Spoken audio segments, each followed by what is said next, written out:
구불구불 이어진 철도를 따라 덜컹덜컹 추억을 싣고 달리는 열차엔 우리 민족의 희로애락이 담겨 있다. 철도라는 것 자체가 전 하나의 생활이고 문화라고 보는 게 맞다고 생각을 합니다. 한반도 전역으로 퍼진 철도는 우리 민족의 비애와 아픔이 담겨 있는데 일제강점기 우리의 삶을 덮친 수탈의 길이기도 했다. 제국주의를 실현하면서 그 수단으로 철도를 이용하고 그러나 철도는 우리에게 더 많은 것을 안겨주었다. 산업물자를 실어 나르는 경제발전의 원동력이 되면서 철도는 근대화의 촉매제가 되었고 우리의 삶도 새로운 전환점을 맞이하게 되었다. 도시 성장과 발전의 원동력이 되었습니다. 우리 민족의 역사가 전부 다 녹아 있다고 생각합니다. 우리 민족과 함께 달려온 철도 115년사. 때론 아픔이 되기도 했지만 철도는 혁명과 진보의 상징으로 우리의 삶을 변화시켰다. 지금부터 철도와 함께하는 시간여행을 시작해보자.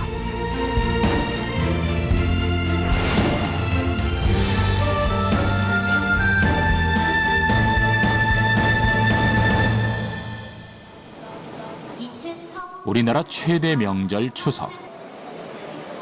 이때 가장 붐비는 곳이 바로 역사이다.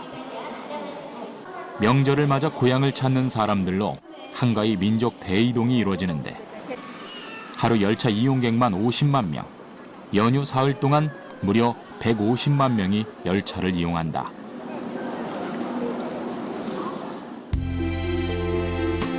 해마다 교통 지옥을 마다하지 않고 고향을 찾아 열차에 몸을 싣는 우리네들.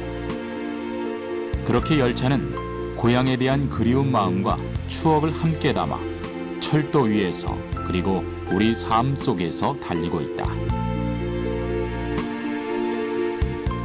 철도의 역사 속에는 우리 민족의 역사가 전부 다 녹아 있다고 생각합니다. 그래서 우리 정치적으로 크고 작은 일들 전부 다 철도와 관련이 되고 또 문화적인 일도 그렇고 또는 경제적인 면도 철도와 관련이 안 된 게 없습니다.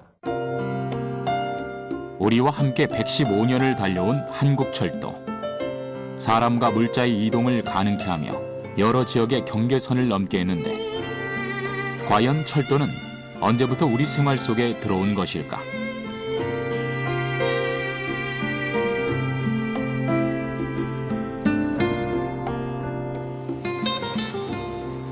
세계 철도의 시작은 광산에서 석탄 운반을 위해 출발했다.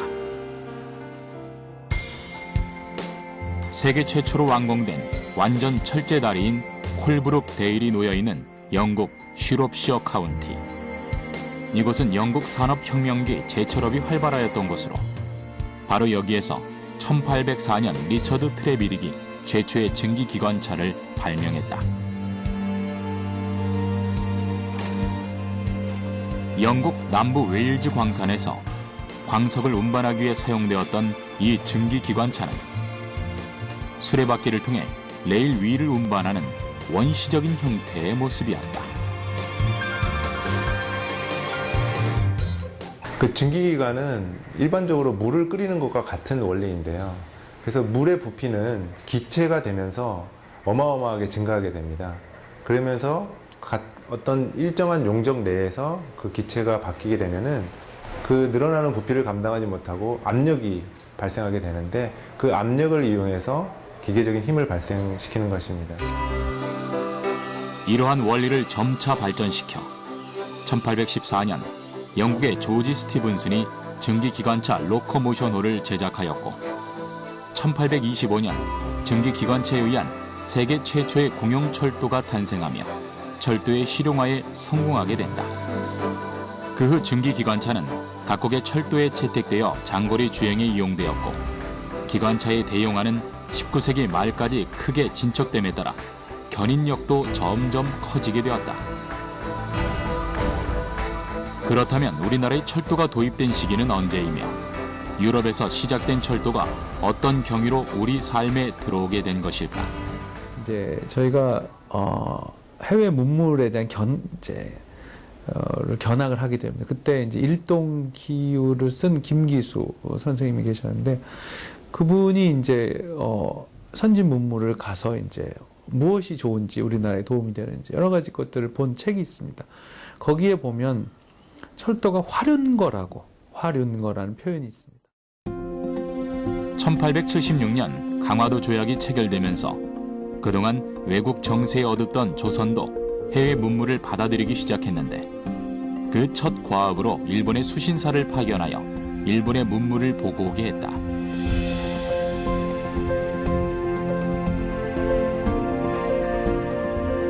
(1차) 수신사로 파견된 김기수는 당시 일본의 철도를 보고 화륜거라 표현하며 그 유용함을 높이 평가했다.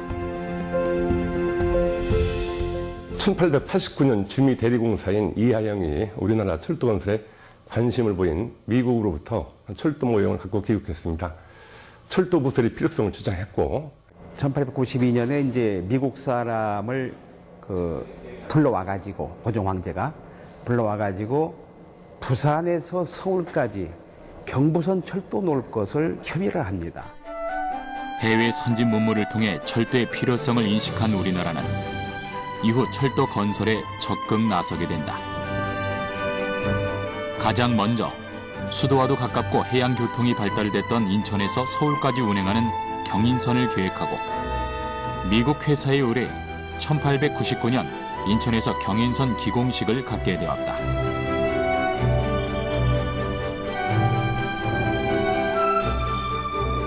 그렇게 우리나라 최초의 철도 사업이 시작되었다.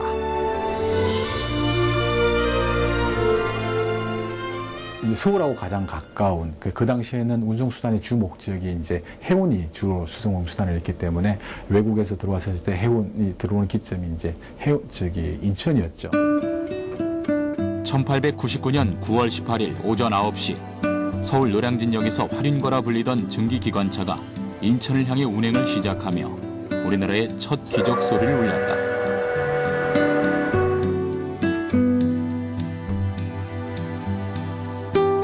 이날을 기념해 철도의 날이 지정됐고 인천에서 시작된 철도의 역사는 115년을 이어오고 있다. 개통될 당시 인천역에는 최초의 철도를 보러 온 사람들이 구름대처럼 모여들었는데 당시 조랑말, 달구지, 인력거 등이 교통수단이었던 만큼 경인철도는 사람들에게 그야말로 신기하고도 호기심 가득한 대상이 되었다. 우리나라의 철로를 처음으로 달린 열차는 증기기관차 모갈 1호. 지금의 열차 모습과는 사뭇 다른 형태였다.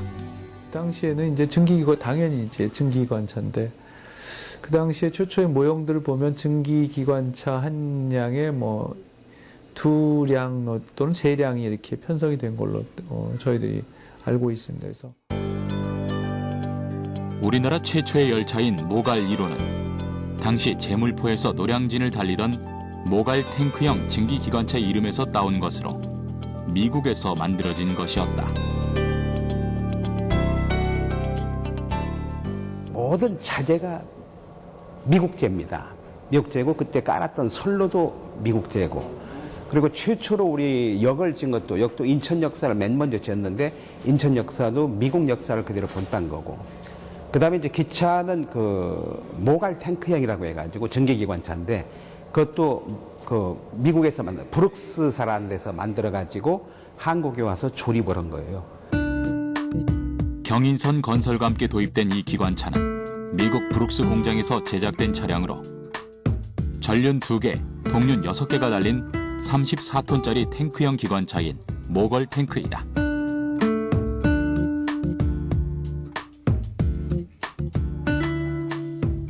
당시 열차를 제작할 여건이 되지 못했던 우리는 미제 열차를 수입했는데 대형 크기의 열차를 싣기 어려웠기에 부속품을 분해한 후 배에 실어 우리 땅에 오면 다시 조립하는 과정을 거치면 증기기관차가 완성됐는데 열을 통해 물을 끓이고 증기를 발생시켜 이 증기의 압력을 사용하여 바퀴를 굴리는 원리였다.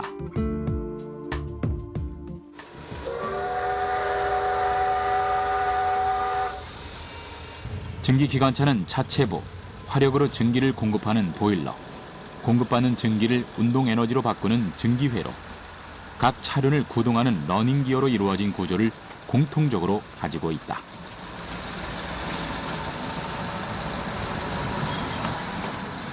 증기기관의 원리는 단순하게 고압 증기를 발생시켜서 힘을 만들어내는 거기 때문에 고압 증기를 많이 발생시킬 수 있으면 큰 힘을 낼 수 있습니다. 그래서 초기에 수마력 정도에 불과했던 그 증기기관의 크기를 키움으로 해서 큰 마력, 심지어는 1000마력까지 얻을 수 있었습니다.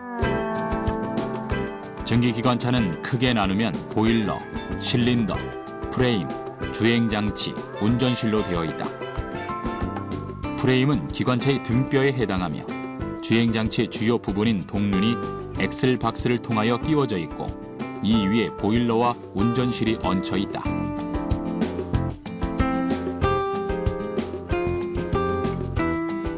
보일러는 수평 원통상이고 운전실 쪽에서 석탄이나 중유를 연소시켜 고열을 발생시키는 화실, 연소가스를 가는 연관속을 통과시켜 보일러 속에 물을 가열하여 증기를 발생시키는 보일러 본체, 연소가스를 실린더의 배기와 함께 내뿜는 연실의 순으로 되어 있다.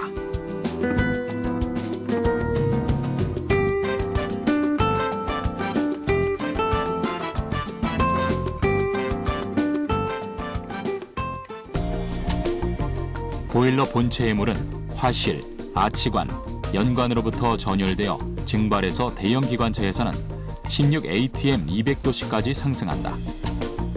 이 포화 증기는 보일러 상부의 증기 드럼에 모여져서 조절 밸브를 통하여 건조관에 그리고 과열관 헤더로 들어간다. 여기서부터 대연관 속을 통해 330도씨 정도가 되어 다시 과열관 헤더에 돌아가 전과 다른 방으로 들어간다. 이 과열 증기는 한 개소에 모여 증기관 2개로 나누어져서 좌우의 실린더에 분배된다. 실린더는 프레임에 고정되어 상하 2실로 나눠져 있는데 상부의 증기실에 보내진 증기는 피스톤 밸브가 앞뒤로 움직이는 데 따라 아래에 있는 방의 앞과 뒤로 번갈아 보내진다.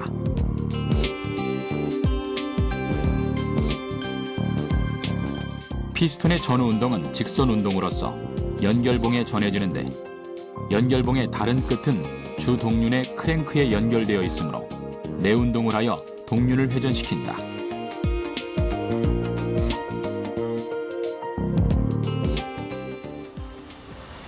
증기기관차는 당시 마차에 의존하는 수송수단보다 몇십 배를 한 번에 수송하는 혁명적인 변화를 가져와 사회적인 변화를 만들게 된다. 당시 서울에서 인천까지 가는 소요시간은 도보 12시간, 수로 8시간. 인천역에서 노량진역까지 33.2km의 거리를 기차로 가면 1시간 30분. 평균 속도는 시속 20km였으니 놀라운 변화였다.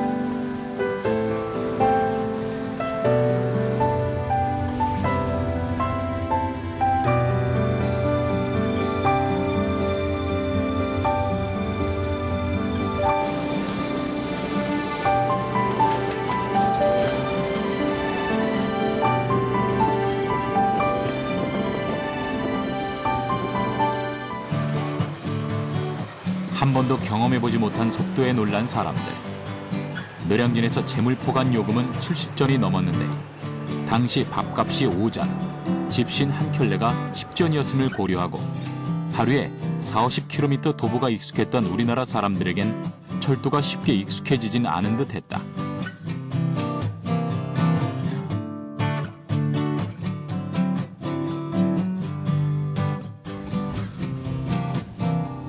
그러나 당시 경의선 열차에 올라탔던 독립신문 기자가 형형색색 황홀 찬란하다며 찬탄을 멈추지 않은 것처럼 철도는 당시 사람들에게 새 시대에 대한 희망에 더 가까웠다.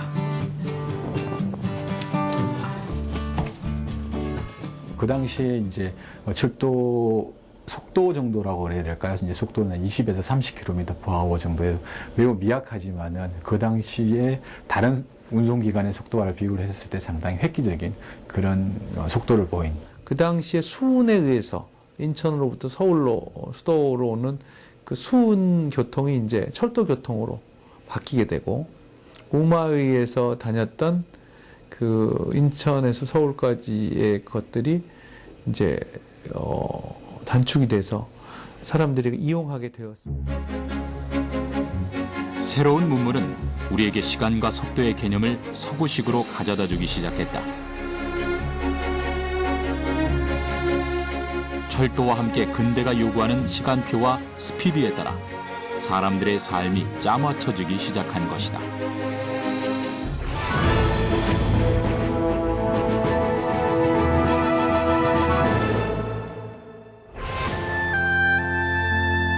경인선 이후 1905년 경부선부터 경의선, 호남선, 경원선까지 개통되며 한반도 전역으로 퍼진 철도. 그러나 이 안엔 우리의 아픔의 역사도 함께 담겨 있다. 처음에 선로를 이제 미국 사람이 놓은 것은 자기가 선로를 놓고 운영을 해가지고 그 수입을 가져가려고 했던 거고, 그리고 우리는 이제 일단 철도를 놔가지고 20년간 운영권을 주어서 거기서 충분히 가져가게 하고, 그 20년 동안 우리가 그 재정을 키워가지고 그것을 우리가 인수하는 조건으로 그렇게 계약을 했던 거예요. 일본이 조선의 외교권을 박탈하기 위해 침략의 기회를 노리고 있을 때 자금난을 겪고 있는 모스가 1899년 철도 부설권을 일본에 넘긴 것이다. 미국에 그 뜬 소문을 낸답니다. 그래서 뜬 소문이 어떤 소문이냐면은 조선에 곧 전쟁이 일어난다. 전쟁이 일어나면은 거기다 투자한 돈은 전부 다 나가리 된다. 이런 소문을 내놓으니까 그 경인철도 놓기 위해서 투자했던 투자자들이 전부 다 올수습돼 버린 겁니다. 그러니까 돈이 없어진 거예요. 경인선은 굉장히 중요한 노선입니다. 그래서 미국이 이제 자본이 딸리니까 바로 그것을 이제 인수를 한 거죠. 자본을 가지고. 일본은 조선을 둘러싸고 미국, 프랑스, 러시아와 철도 부설권 획득을 위해 경쟁을 벌였는데 서울과 인천 간의 경인철도는 1896년 철도 부설권을 획득한 미국인 모스가 건설 도중 자금 부족 상황에 처하자 일본이 조합을 결성하여 인수하고 1899년 인천 노량진 구간을 개통, 한반도의 철도 교통 시대를 일본의 주도하에 열게 된 것이다.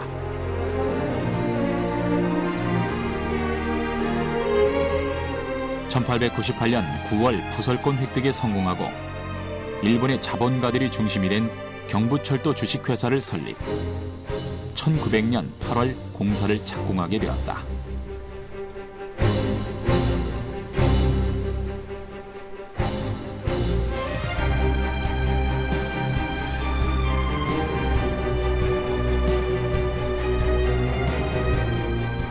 그리고 일본은 군사적 경제적 세력을 확대하는 유효한 수단으로 부산에서 신의주간 한반도 종간철도의 건설을 강력하게 추진하게 된다.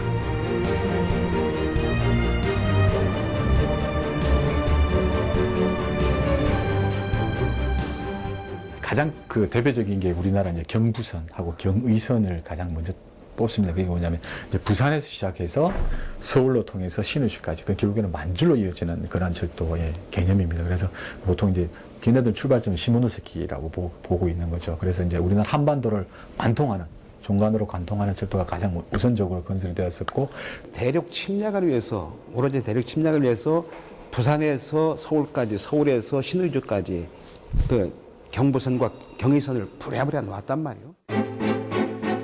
러일 전쟁이 일어나자 일본은 군사적 목적으로 한반도를 남북으로 종단하는 철도가 필요하다 여기고 1905년 경부선을 개통하였다.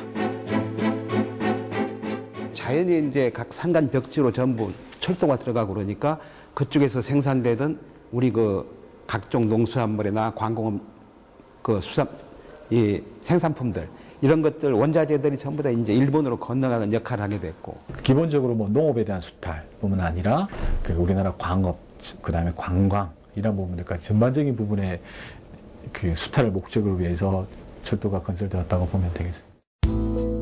1910년 국권 피탈이 이루어지자 조선 총독부 철도국이 설치되고 일본은 식민지 경제적 착취를 위해 철도망의 확장에 착수하였다.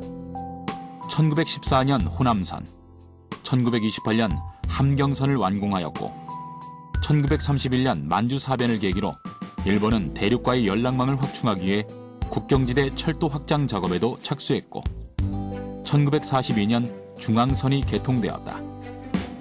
이로써 식민지 정책 수행상 필요한 노선의 철도는 거의 완공되었고 1945년 8.15 광복 당시 광역철도의 총 길이는 6,362km였다. 부산에서부터 신의주까지 열차로 대규모 병력과 물자 수송이 가능했고 철도를 수탈해 적극 이용했다.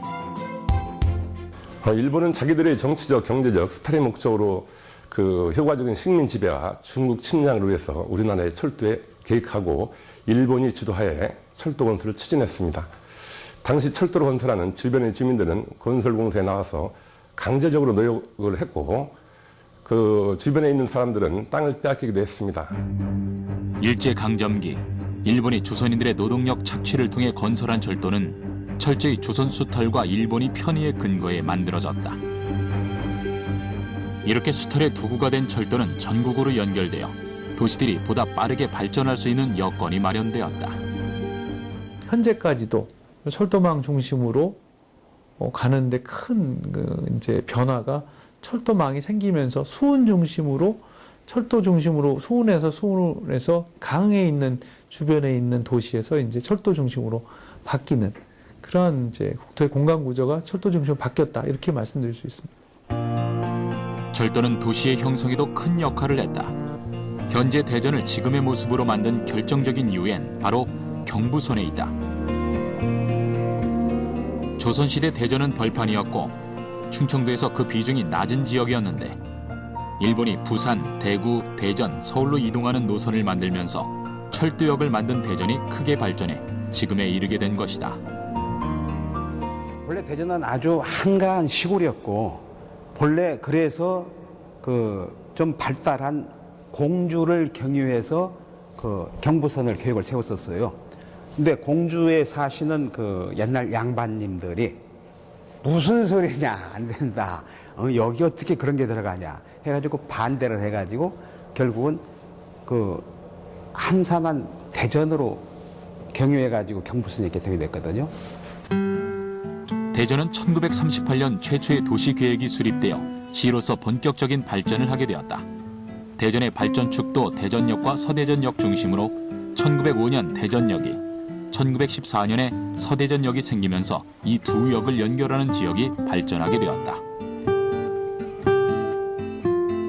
대전역이 건설되면서 역 주변에 인구가 집중되기 시작했는데 특히 호남선의 개통은 대전의 도시 발전을 남북축에서 동서축으로 바꾸어 놓았다.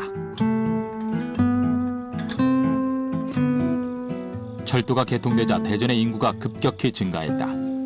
대전역 주변에는 철도 관련 시설이 들어서기 시작했는데 대전역 동쪽인 소재동 근처에는 철도 종사자의 숙소가 모여 있었다. 그 후 1905년 경부선과 1914년 호남선의 개통으로 인구가 더욱 급격히 증가했고 일본인 거주자의 비율도 높아졌다.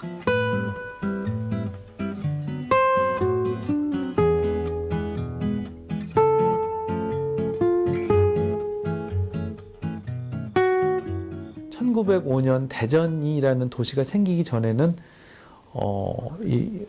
진잠 이런 아주 그 조그만 면이었었습니다. 그러나 경부선이 개통이 되면 1905년에 철도가 이 대전을 통과하면서 대전역을 중심으로 대전이라는 이제 새로운 그 이제 도시가 형성되는 계기가 됩니다.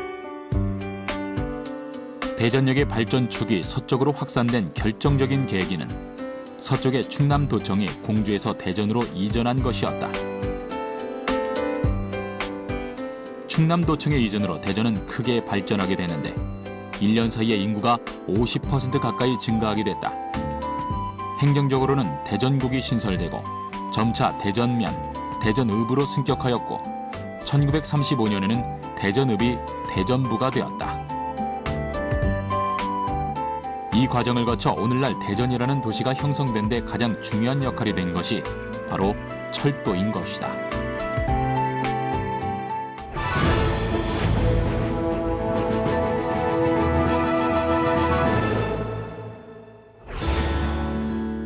한국철도는 일제강점기 이후 또 한 번의 새로운 변화를 맞이한다. 광복호 미 군정청 교통국이 발족되어 38선 이남 철도 행정을 담당하게 되었고 이듬해 남한 소재 사설철도 및 부대 사업 일체를 국유화했다. 그 후 49년 3대 산업선인 영암선, 한백선, 영월선 등의 건설 공사가 착수되었으나 1950년 6.25 전쟁으로 중단되고 철도는 전면적인 피해를 입게 되었다. 6.25 전쟁 중 전시 수송 체제로 바꾼 철도는 200여만 명의 피난민을 수송하기도 했다. 한국전쟁을 겪으면서 상당히 피해를 많이 봤습니다, 사실은. 물론 그 한국전쟁을 수행하면서 피난민 이송이라든지 각종 보급품의 수송 이런 부분이 기여한 부분도 있지만은 전략적으로 봤었을 때 그 보급로의 차단이 그 전쟁에서 가장 중요한 요소이기 때문에 대부분 철도가 많이 파괴가 됐던. 1953년 휴전협정 후 참담한 전쟁의 폐허 속에 한국 철도 산업의 큰 발판이 된 열차를 만나게 된다. 한국전쟁이 우리한테 그 전개된 건 뭐냐면은 유엔군이 진주해가지고 와서 보니까 전부 그 스팀 기관차로 움직여가지고 도저히 효율성이 떨어져서 전쟁을 할 수가 없다. 안 되겠다. 해가지고 이 사람들이 디젤 기관차를 처음에 들어옵니다. 1951년도에. 전쟁을 수행을 하고 또 전쟁 또 물자를 수송해야 되기 때문에 당시에 이제 원조로 디젤 기관차가 최초로 도입이 50년대 초반일 겁니다. 그래서 들어와서 운행을 하게 됐죠. 한국 전쟁 당시 유엔군은 전시 물자의 수송을 위해 디젤 기관차 35량을 투입하여 군사 수송의 목적으로 사용했는데 우리는 전쟁 후 유엔군으로부터 4량의 디젤 기관차를 기증받게 되었고 이것이 한국 철도 최초의 디젤 기관차가 되었다. 1955년 유엔군이 가졌던 철도 운영권이 한국 정부로 이관됨으로써 이 디젤 기관차와 함께 한국 철도의 본격적인 시대가 시작되었다.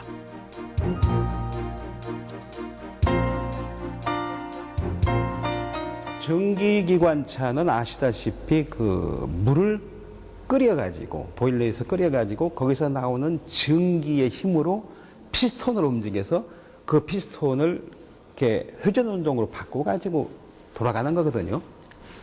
그렇기 때문에 물하고 연료는 필수적으로 싣고 다녀야 됩니다. 필수적으로. 그 이제 물은 어느 정도 가면은 바닥에 나니까 계속 그 급수대가 있어가지고 보통 한 10여 개역 지나가면 급수대에서 가서 급수를 해줘야 됩니다. 전기는 피스톤을 한번 올리고 나면 공기 중으로 사라져 끊임없이 물을 보충해야 했는데 안정적인 급수 시스템을 위해 곳곳에 급수탑을 세워 물을 공급할 수 있었다. 이처럼 증기기관차는 연료인 무거운 석탄과 물을 공급해야 하는 번거로운 작업을 필요로 했다. 또한 석탄을 태우는 과정에서 엄청난 석탄 분진과 매연이 발생했고 최고 속도의 한계도 낮았다. 전기기관차 같은 경우에 그 파시형이 최고로 달리는 게 110km거든요. 110km인데 디젤 기관차는 130, 150까지 달릴 수 있고. 견인 능력에서 상당히 차이가 있습니다. 그러니까 파워죠, 힘이죠. 그러한 부분이 전기기관보다는 디젤기관이 훨씬 더 뛰어났기 때문에 결국엔 이게 열차의 수송 능력, 그 다음에 수송 속도하고 이어지기 때문에 조금 한층 더 진일보된 그 기관차의 도입이라고 보시면 되겠습니다.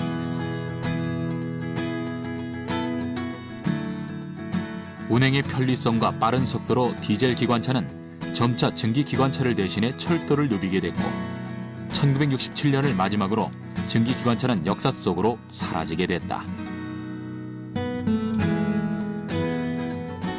67년도에 완전히 디젤 기관차로 전부 바꾸게 됩니다. 전국 열차를 전부 다. 본격적으로 열린 디젤 기관차의 시대. 유엔군이 남기고 간 4량의 디젤 기관차가 그 시작이었다. 그것을 또 보고 또 연구해가지고 그 10년 후에 1977년도에는 우리 자체적으로 디젤 기관차도 만들고 객차도 만들어가지고 수출을 하게 돼요. 그러니까 참 대단한 민족이에요. 한국에서는 56년 충청북도 제천읍에 부산 공작창 제천 분공장이 설립되어 본격적으로 디젤 기관차 운행을 시작했다.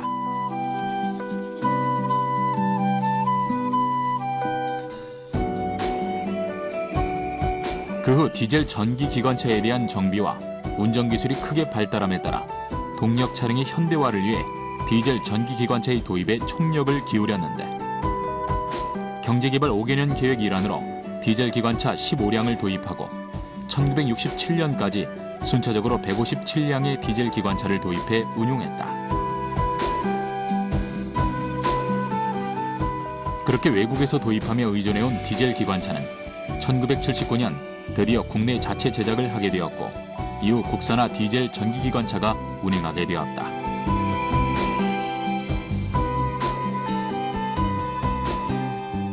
디젤 전기기관차는 디젤 엔진이 발전기를 발전시키고 발전기에서 만들어진 전원이 6개의 견인 전동기를 구동시켜서 디젤 기관차가 움직이게 되는 그런 원리로 작동되겠습니다.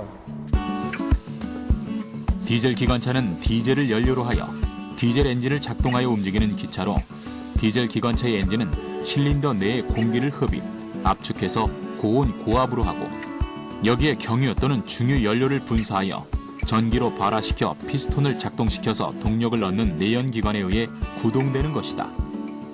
디젤 기관차는 동력 전달 방식에 따라 기계식, 액체식, 전기식 등이 있는데 한국에서는 대부분 전기식을 사용하고 있다.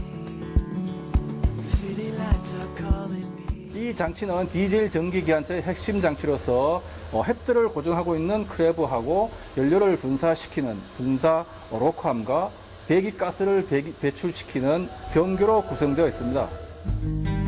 전기식 기관차는 탑재된 디젤 기관으로 전기를 발생시키고 다수의 동축을 일제히 작동시킬 수 있어 대마력의 대형 기관차에 사용할 수 있다.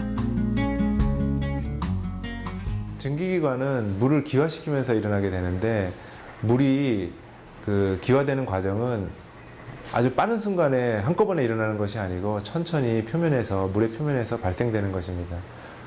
반면에 디젤 기관은 연료 자체를 공기 중에서 연소시키는 것이기 때문에 사실은 아주 빠른 시간에 폭발에 가까운 연소가 일어나게 됩니다. 그래서 높은 출력을 얻어낼 수 있습니다. 우리나라는 첫 디젤 기관차를 제작한 이후 외국 업체와의 기술 협력과 자체 개발을 통하여 대부분 국내에서 조립 생산하여 사용하기 시작했고 1984년에는 국내 개발 차량을 최초로 외국에 수출하기도 했다.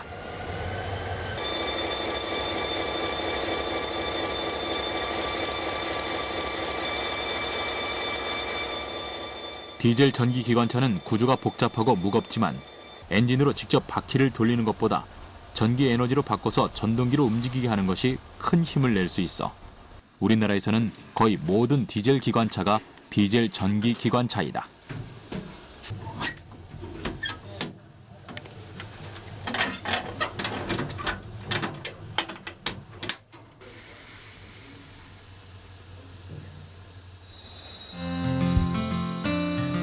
지금 우리나라에서 운용하고 있는 디젤 전기 기관차는 1500마력과 3000마력이 있는데 1500마력은 단거리 수송이나 차량을 떼었다 붙였다 하는 열차를 만드는 이판용으로 사용되며 3000마력은 대부분 여객이나 화물열차에 사용되고 있다.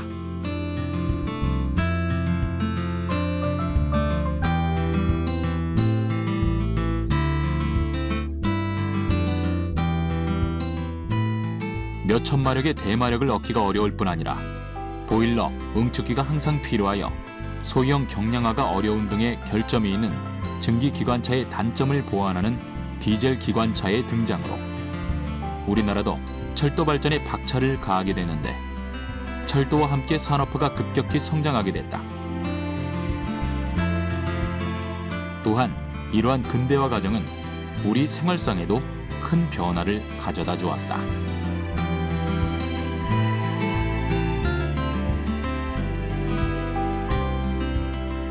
그리고 철도의 우수한 수송 능력은 자원의 대량 이동을 가능케 하고 산업의 발전에도 기여하게 된다. 1960년대 초반에는 철도의 분담률, 우리나라 대중교통의 분담률 50%가 넘었습니다. 그 당시에는 표를 구하기 어려울 정도로 철도 중심으로 갔거든요. 그러니까 사실은 우리는 1960년대, 70년대에서는 특히 60년대에서는 지금 철도의 역할은 굉장히 지금보다 더 컸습니다.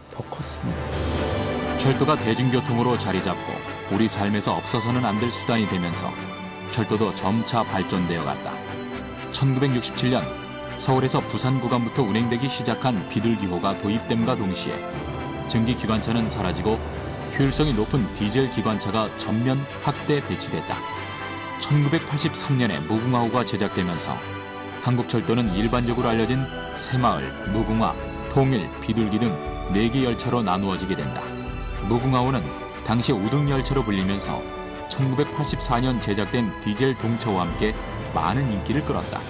그리고 1987년 철도청은 새마을호 2개 편성을 도입해 당시로서는 최고급 관광열차를 운영했다. 속도가 빨라짐으로 해서 2박 3일의 생활권이 1박 2일의 생활권의 형태 또는 1일 생활권의 형태로 줄어들기 때문에 그만큼 각종 그 관광 수요라든지 사람들의 업무 통행 이런 것들 자체의 패턴에 대해서 조금씩 변화를 보여줄 수 있는 것 같습니다. 철도의 진화는 단순한 교통수단을 넘어 급속한 경제 성장과 향상된 국민 생활을 가져다주며 현대화의 추진에 박차를 가해주었다.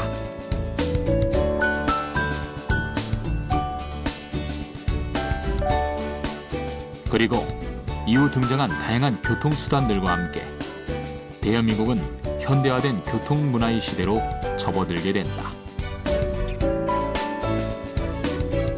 철도의 발전이 대한민국의 근대화와 현대화를 이끈 원동력이었던 것이다.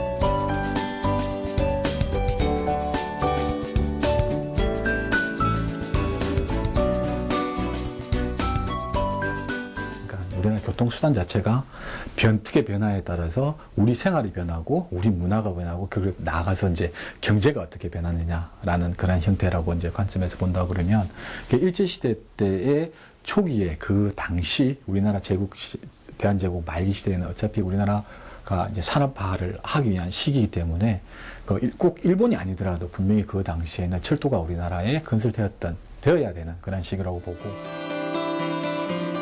한국철도는 부설이 외국인의 손에 의해 시작되고 일본의 침략의 도구로 발전해 왔다는 점에서 선진국의 발달 과정과는 다르지만 그 시작엔 우리의 자주적인 움직임이 가장 먼저 있었고 철도의 발달은 우리 민족의 노력과 역사와 함께 진행되어 왔다. 우리 그 철도의 역사 속에는 우리 민족의 역사가 전부 다 녹아 있다고 생각합니다. 그래서 우리 그 정치적으로 크고 작은 일들 전부 다 철도와 관련이 되고 또 문화적인 일도 그렇고 또는 그 경제적인 면도 철도와 관련이 안 된 게 없습니다. 철도를 통해서 완전히 사회가 완전히 변화했다. 결국은 혁명적인 변화였다. 이것은 문학 작품에서도 있을 수 있고요. 그래서 그 당시에 철도를 한번 조명해 보면 과학기술사 쪽뿐만 아니라 그것이 만들어진 영향력은 사회 전반을 완전히 바꿔놨다 이렇게 말씀드릴 수 있습니다. 우리 민족의 애환을 싣고 달린 철도 역사 115년. 수탈의 역사에서 시작해 대한민국 미래를 열고 있는 대한민국의 철도는 철도가 운영 중인 전 세계 130여 개국 가운데 이용률이 가장 많은 나라 가운데 한 곳으로 자리매김하고 있다. 과거 기차를 수입에 의존할 수밖에 없었던 시대를 지나 세계 수준의 기술력을 확보하면서 아시아는 물론이고 철도 선진국을 상대로 수출을 확대하고 있는 자랑스러운 우리의 기술이 된 철도.